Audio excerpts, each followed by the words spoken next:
सब लोग बताओ, एक शिक्षा हुई और क्या क्या? दिमाग, मन। ऐसी कौन सी चीज है जो हमें जिंदगी में आगे बढ़ाती है? संस्कार, संस्कार, ज्ञान, संस्कार, ज्ञान, दिमाग, दिमाग, मन, अच्छे लोगों के साथ संगत, अच्छी संगति और पढ़ाई, अच्छी संगति, अच्छी संगति, पढ़ाई। पढ़ाई शिक्षा में आना, चलो ठीक है, पढ़ाई। और ऐसी कौन सी चीजें जो आपको आपके लक्ष्य को प्राप्त करने में हमेशा सहायता करती है और जितने भी लोग आगे बढ़े हैं तो उसके बिना वो आगे नहीं बढ़ पाए? हिम्मत, हिम्मत, आत्मविश्वास, अनुष्का, अनुष्का, मनीष, तेजल, रानी, शिवानी, यश, हर्ष, सोनिया, आलोक, राधिका, राधिका, वर्षा, अरुण, अनीता, जितेंद्र। और क्या रहेगा? बस इतनी चीजें, और कुछ छूट रहा है भाई लोग? भरोसा, ठीक है। और संस्कार, ईमानदारी, ईमानदारी आपको आगे लेकर जाती है, ठीक है। मेहनत, ईमानदारी, मेहनत, मेहनत हो चुकी है, ठीक है। और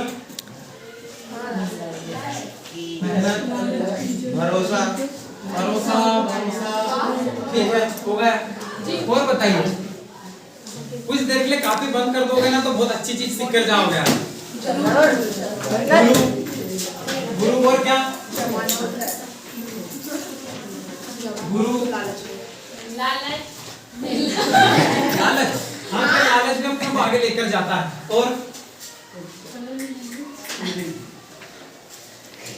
और क्या? सर अपना बोल, गोल, सर बोल भी बोल, लक्ष्य, ये गोल, लक्ष्य। और आपने कभी एक नाम सुना है? नजरिया। क्या वो आ सकता है इसमें? देखिए, एक ऐसी चीज जो आपको अक्सर आगे, ये नजरिए में सारी चीजें आती हैं। एक शब्द में अगर अपन कहें तो नजरिया एक ऐसी चीज है, हमारे नजरिया यानी कि अच्छी सोच। अगर अच्छी सोच ही नहीं होगी, माना आप संस्कारी हो, आप ज्ञानवान हो, अच्छे दिमाग वाले हो, आपका मन भी अच्छा है, अच्छी संगति कर रहे हो, पढ़ाई अच्छी कर रहे हो, हिम्मत भी है, आत्मविश्वास भी है, भरोसा है, मेहनत, सब कुछ है, पर अच्छी सोच है क्या? आपका नजरिया अच्छा है क्या? अगर नजरिया ठीक ठाक नहीं होगा तो सारी चीजें व्यर्थ हो जाएंगी। चलिए अब मैं आपको बताता हूँ। आप लोगों ने कभी बाटा जूता सुना है? बाटे के जो जूते आते हैं, जैसे टच के जूते आते हैं ना, ऐसे ही बाटा कंपनी के मालिक का नाम है थॉमस बाटा। क्या नाम है? थॉमस बाटा, जो कि स्विट्जरलैंड के रहने वाले थे। स्विट्जरलैंड, हाँ, वो थोड़ा अजीब सा, जल्दी बोलोगे तो आ जाएगा। शूटर, वो वहाँ के रहने वाले थे, तो उन्होंने सबसे पहले जब अपनी कंपनी खोली, ये कहानी याद होनी चाहिए सब लोगों को। उन्होंने जब अपनी सबसे पहले कंपनी खोली तो उन्होंने सोचा कि भारत में भी इसकी मार्केटिंग, ब्रांडिंग मुझे करनी है। यार कैसे करूं तो उन्होंने देखा कि यार कुछ यंगस्टर, यानी 15 से 18 साल या 18 से 20 साल के जो लड़के लड़की होते हैं, सब लोग यंगस्टर है। तो 2 लड़कों को उन्होंने भारत भेजा स्विट्जरलैंड से। बोले यार तुम भारत में देख कर आओ कि अपने जूते बिक सकते हैं कि नहीं बिक सकते, ठीक है। तो वो दोनों लड़के आए, बिल्कुल पढ़े लिखे, एजुकेटेड, बढ़िया ब्रिलियंट माइंड था उन दोनों का। तो दोनों ने हमारे यहाँ का पूरा इन्वायरमेंट देखा, वातावरण के, भारत में कैसे लोग, कुछ लोग तो चप्पल ही नहीं पहनते हैं, कुछ टायर के पहले चप्पल आते थे, जूते आते थे, वो पहनते थे ना। तो उन लोगों ने पूरा भारत भ्रमण करा, आसपास का क्षेत्र देखा, लोग देखे, परिवेश देखा। उसके बाद वो वापस गए स्विट्जरलैंड, थॉमस बाटा के पास, दोनों खड़े हुए। तो थॉमस बाटा ने पूछा, बोले यार क्या हुआ, भारत में हमारी कंपनी चालू हो सकती है नहीं, हमारे जूते बिक सकते हैं कि नहीं। अब ध्यान देना, नजरिए की बात आ रही है। एक ने कहा बोले साहब वहां तो कोई जूते पहनता ही नहीं है, वहां तो सब लोग चप्पल तो कुछ नंगे फिर रहे हैं, उनके पास कुछ भी नहीं है, वो जूते कहां से खरीदेंगे। कोई नहीं पहनता वहां जूते, अपनी कंपनी वहां नहीं चल सकती, अपने जूते नहीं बिक सकते। एक ने अपनी बात रख दी। अब दूसरे ने पता क्या कहा, दूसरे ने कहा बोले सर वहां पर जूते बेशुमार बिक सकते हैं। बोले यार कैसे, क्योंकि वहां कोई जूते नहीं पहनता है। बोले कैसे, बोले सर अगर एक व्यक्ति ने जूता खरीद लिया, दूसरा ने खरीद लिया, तीसरे ने खरीद लिया और सबको लगा कि यार ये जूते सही है, किफायती है, चप्पल से ज्यादा अच्छे हैं, नंगे फिरने से ज्यादा अच्छा है, तो सोचो यार वहां पर कोई नहीं पहनता, कितने जूते बिकेंगे। क्या नजरिया, ठीक है, ये नजरिया आपको आगे लेकर जाता है, ये नजरिया ही आपको पीछे लेकर जाता है। एक लड़के ने क्या कहा, बोले साहब वहां कोई जूते नहीं पहनता, जूते नहीं बिक सकते। दूसरे ने वही कहा, बोले सर वहां कोई जूते नहीं पहनता, इसलिए हमारे जूते बहुत ज्यादा बिक सकते हैं। और सुनिए, नजरिए के ऊपर थोड़ा और क्लियर करें अपन। एक पिता के दो बेटे थे, ठीक है, ये कहानी भी याद होनी चाहिए आप लोगों को। ये कहानी उस वक्त याद करना जब आप लोग अपना ये गोल तय करो ना, 10वीं के बाद 11th में कौन सा सब्जेक्ट लेना है, हमको डॉक्टर बनना है कि इंजीनियर बनना है, हमको आईएएस बनना है कि आईपीएस बनना है। तो जब कभी उदास हो जाओ, हताश हो जाओ, परेशान हो जाओ, तो मेरी ये कहानी जो मैं बता रहा हूँ ना, ये याद करना, देख लेना, मोटिवेट हो जाओगे। दूसरी कहानी है, एक पिता के दो पुत्र थे। एक बेटा बहुत ज्यादा लड़ाई झगड़े करता था, समाज में लोगों से लड़ाई झगड़ा, मारना पीटना, उसका यही चला, यही पूरा काम, उसका घर परिवार उससे बहुत ज्यादा उदास परेशान रहता था। और दूसरा जो बेटा था उसका, वो बहुत ज्यादा समझदार, गुणवान, ईमानदार, पूरा समाज सेवक, समाज में प्रतिष्ठा थी, उसका मान सम्मान था। तो साथियों दोनों को गांव वालों ने बिठाया, बोले एक ही बीज के दो फल हैं, एक ही बीज के दो फल हैं, किंतु ये अलग अलग कैसे यार। दोनों को बिठाया, गांव वालों ने पूछा, बोले यार एक बात बताओ, एक ही घर में रहे, एक ही पिता एक ही माता, किंतु दोनों के गुण अलग अलग कैसे। यहाँ आता है नजरिए का खेल। अब देखना, एक ने कहा बोले जो ज्यादा दारू पीता था, उसने कहा बोले साहब इसमें मेरी कोई गलती नहीं है, मैं अगर बुरा हूं तो इसमें मेरे पिता की गलती है। बोले कैसे, बोले मेरे पिता मेरी माँ को मारते थे, दारू पीते थे, समाज में दुराचार करते थे, इसलिए मैं उनको देखा देखी मैं बन गया हूँ। तो बोले ठीक है भाई। अब दूसरे से पूछा जो अच्छा था, बोले यार तुम अच्छे कैसे हो। तो पता है उसने क्या जवाब दिया, क्या दिया होगा बताइए आप लोग। उसने कहा कि यार मेरे पिता दारू पीते थे, मारते थे, पीटते थे, दुराचार करते थे, मैंने सोच लिया कि साथियों मुझे अब ऐसा नहीं करना है, मैं नहीं चाहता कि मेरी माँ को कोई मारे या मैं अपनी पत्नी को मारूं। मैं देख लेना है कोई इतना अच्छा व्यक्ति बनकर बताऊंगा कि मेरा परिवार खुशहाल हो, मेरे बेटा बेटी मेरे ऊपर गर्व करे, समाज के लोग मेरे ऊपर गर्व करे। क्रिया एक ही हुई, उसके पिता दारू पीते हुए दोनों को दिखाया, दोनों को मारते हुए दिखाया, किंतु दोनों ने सीख अलग अलग ली, है ना। तो यही चीजें समाज में हो रहा है आज। आप लोगों के साथ भी यही होगा, घटनाएं एक जैसी होगी, किंतु आप लोगों को तय करना है कि आपको किस फील्ड में जाना है या फिर कौन सा नजरिया तय करना है। हम लोग क्या करते हैं, जल्दबाजी में लाइट बुझाकर देखते हैं कि अंधेरा कितना है। एक बत्ती जल रही है, उसको बुझाकर देखेंगे कि अंधेरा कितना है, फिर तो पूरा ही अंधेरा हो जाएगा यार। तो आप लोगों को करना क्या है, जब भी कुछ हो ना, जो भी क्रिया प्रतिक्रिया हो, अगर कोई किसी के बारे में गलत बोले, उल्टा सीधा बोले, तो हम लोगों को क्या दिमाग में भेजना है कि भाई इसका एक अच्छा पहलू भी होता है, एक अच्छा पहलू भी है। क्या हम ऐसा कर सकते हैं? हाँ या ना? हाँ या ना? कर सकते हैं। अब ये बताइए जिंदगी में आप लोगों को करना क्या है, क्या बनना है, आप क्या बनना चाहते हो? एक व्यक्ति गुब्बारे बेचकर अपना जीवन यापन करता था, ठीक है, गुब्बारे बेचता था मेले में। तो उसकी जैसे ही उसके पास 4 प्रकार के गुब्बारे, हरे, पीले, लाल, नीले, तो जैसे ही उसकी बिक्री बिक्री कम होती थी तो हीलियम गैस को भरता, एक गुब्बारा छोड़ता, लोग उसको देखते और उसकी बिक्री दोबारा से चालू हो जाती। तो उसने देखा कि एक बार कोई उसका कुर्ता खींच रहा है। उसने पलट कर देखा तो एक छोटी सी गुड़िया थी, उसने कुर्ता खींच रही थी। बोले बेटा गुड़िया क्या बात है? तो उस गुड़िया ने कहा बोले अंकल जी, अगर आप काले रंग का गुब्बारा आसमान में छोड़ोगे तो क्या वहां भी उड़ेगा? उसके पास कौन से गुब्बारे थे? काला नहीं था। तो उस गुड़िया ने क्या पूछा, अगर आप काले रंग का गुब्बारा आसमान में छोड़ते हो तो क्या वहां भी उड़ेगा? उस गुड़िया की बात उसके कलेजे पर ठक से लगी और उसने बहुत मासूमियत से जवाब दिया। उसने कहा बोले बेटी, गुब्बारा अपने रंग की वजह से या अपने आकार की वजह से ऊंचाई को नहीं छूता है, बल्कि उसके अंदर क्या है इस वजह से ऊपर जाता है। साथियों, यही चीज हमारी जिंदगी में भी लागू होती है। महत्वपूर्ण कीमती वो चीजें जो हमारे अंदर है, जो हमें ऊपर लेकर जाता है, और वो है हमारा नजरिया, और वो है हमारा नजरिया। तो ना बुरा होगा ना बढ़िया होगा, ना बुरा होगा ना बढ़िया होगा, होगा वही जैसा आपका नजरिया होगा। अगर अच्छी लगे ना ताली वाली बजा।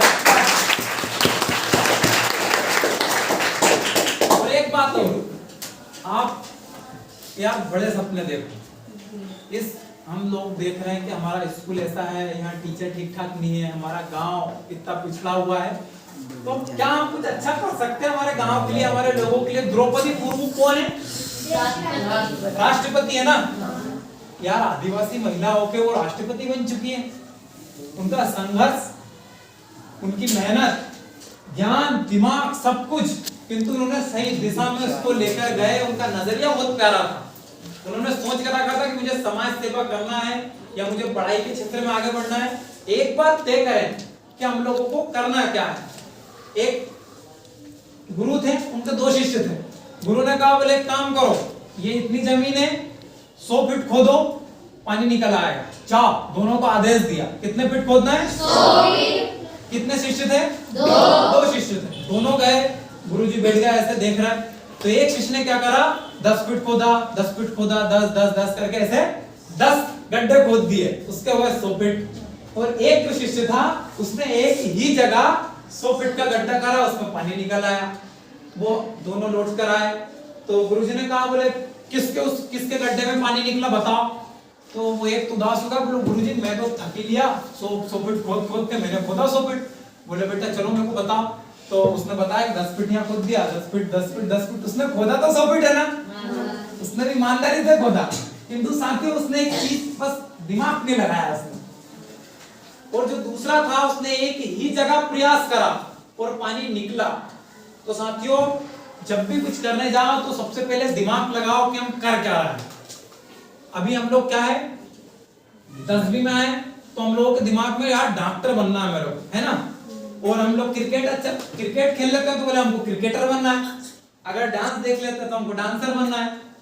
यार हर पल में हमारे सपने बदला रहे हैं। तो क्या हम लोग भी ऐसे कर रहे हैं? 10 फीट बताइए, ऐसा करना है क्या? 10 फीट आज 100 फीट सीधे।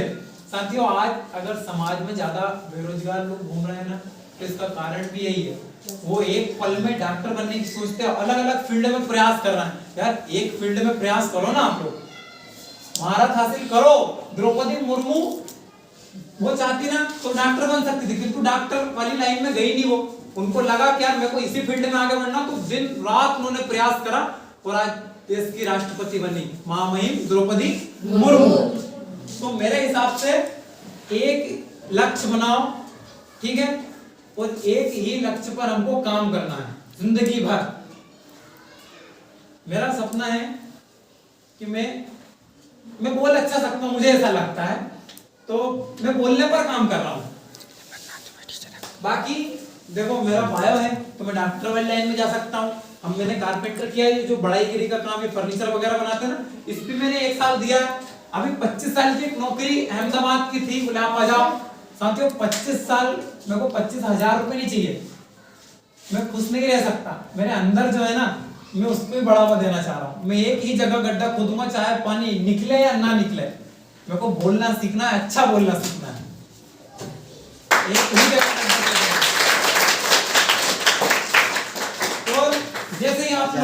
तय करोगे तो आपके जीवन में बहुत सारी चुनौतियां जाएगी। चुनौतियां देखिए, 12वीं के बाद 2 लक्ष्य रहते हैं हमारे पास। कोई बताएगा क्या क्या होता है? ये तो हमारे 12th होगा, है ना। एक होता है देखना है ना,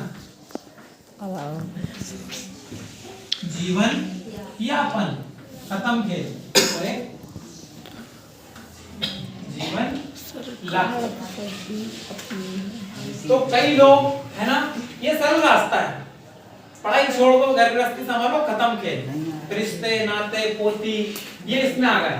और जीवन लक्ष्य भाई ये बहुत कठिन है, ये हद से ज्यादा कठिन है।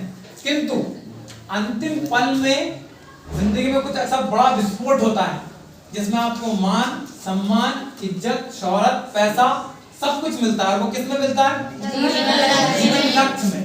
देखिए पैसा इसमें भी मिलता है, सब कुछ इसमें मिलता है। किंतु देखो मेरे पिताजी है ना ईंट बनाते हैं, वो पढ़े लिखे नहीं है ज्यादा, उनके मन में आज भी मलाल है कि काश अगर मैं पढ़ लिख कर कुछ अच्छी नौकरी कर लेता, मेरा भी कुछ अच्छा स्टेटस होता, कुछ नाम होता, मैं भी शिक्षकों के बीच में उठता बैठता, अच्छे लोगों के साथ उठता बैठता तो ज्यादा कुछ अच्छा रहता। तो इसमें एक मलाल रह जाता है कि यार घर गृहस्थी में उलझ गया, अब बस यही चलेगा आगे तक, इसमें मलाल रहता है। और इसमें यार मैंने प्रयास करा, मैं 2-3 साल अपने आप को दूंगा, अगर मैं हार भी गया तो मन में कोई पश्चाताप नहीं रहेगा, भाई मैंने प्रयास करा, स्कूल गया, बच्चों को समझाया, अच्छा लगता था बच्चों को। जावेद अख्तर साहब एक बहुत प्यारे कवि हैं, लेखक हैं, शायर हैं, उनका एक बहुत प्यारी कविता है, सुनना चाहोगे? सुनिएगा। ये जीवन एक राह नहीं एक दो राह है, दो राह यानी दो राह। ये जीवन एक राह नहीं एक दो राह है, पहला रास्ता बहुत सरल है, ये बात, पहला रास्ता बहुत सरल है, इस रास्ते में मोड़ नहीं, ये रास्ता इस दुनिया से बेजोड़ नहीं, इस रास्ते पर मिलते हैं रिश्तों के आंगन, इस रास्ते पर मिलते हैं रिश्तों के बंधन, इस रास्ते पर चलने वाले कहने को सब सुख पाते हैं, लेकिन टुकड़े टुकड़े होकर सब रिश्तों में बढ़ जाते हैं, लेकिन टुकड़े टुकड़े होकर सब रिश्तों में बढ़ जाते हैं, अपने पल्ले कुछ नहीं बचता, बचती है बेनाम सी उलझन, बचता है सांसों का ईंधन, जिसमें अपनी हर पहचान उनके सारे सपने जल बुझते हैं, इस रास्ते पर चलने वाले खुद को खोकर जग पाते हैं। आज भी मलाल है मेरे पिताजी को, इस रास्ते पर चलने वाले खुद को खोकर जग पाते हैं, ऊपर ऊपर जीते हैं अंदर अंदर मर जाते हैं, ऊपर ऊपर जीते हैं अंदर अंदर मर जाते हैं। बात आती है दूसरे की, दूसरा रास्ता बहुत कठिन है, इस रास्ते में कोई किसी के साथ नहीं। जब आप कुछ बड़ा करने जाओगे ना जीवन में, तो हमारे शिक्षक साथी साथ बहुत मुश्किल से कुछ गिने चुने शिक्षक रहेंगे, वो कहेंगे कि यार ठीक है यार बेटा आशुतोष रीना आप कर लोगे, नहीं तो बोलेंगे अरे बेटा तुम गरीब हो यार, आजकल तो भारत में नौकरी नहीं मिलती, बहुत सारे ताने देते हैं। यार ताने किसलिए, हमको प्रयास तो करने दो एक बार, जो भी जीता ही ना उसे इतना मत खराब कि जीत के लिए प्रयास करना बंद कर दे। तो थोड़ा सा मोटिवेट करें आप लोग।